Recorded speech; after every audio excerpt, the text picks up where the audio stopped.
ભારત પાકિસ્તાન તણાવ વચ્ચે રક્ષામંત્રી રાજનાથ સિંહનો રશિયાનો પ્રવાસ રદ થઈ ગયો છે।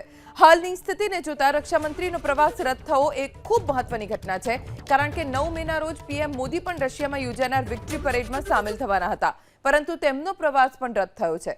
પીએમ મોદીનો પ્રવાસ રદ થવા માટે કોઈ ઔપચારિક કારણ નથી અપાયું, પરંતુ એવું માનવામાં આવે છે કે પહેલગામ હુમલા બાદ પાકિસ્તાન સાથેની તણાવપૂર્ણ સ્થિતિને ધ્યાનમાં રાખીને આ નિર્ણય લેવાયો। મોસ્કોમાં દર વર્ષે 9 મેના રોજ વિક્ટરી ડે પરેડ યોજાય છે।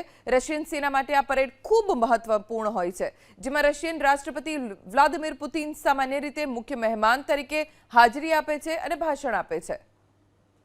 ભારત પાકિસ્તાન તણાવ વચ્ચે રક્ષામંત્રી રાજનાથ સિંહનો રશિયાનો પ્રવાસ રદ થઈ ગયો છે।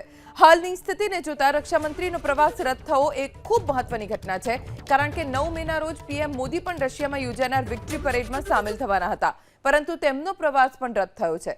પીએમ મોદીનો પ્રવાસ રદ થવા માટે કોઈ ઔપચારિક કારણ નથી અપાયું, પરંતુ એવું માનવામાં આવે છે કે પહેલગામ હુમલા બાદ પાકિસ્તાન સાથેની તણાવપૂર્ણ સ્થિતિને ધ્યાનમાં રાખીને આ નિર્ણય લેવાયો।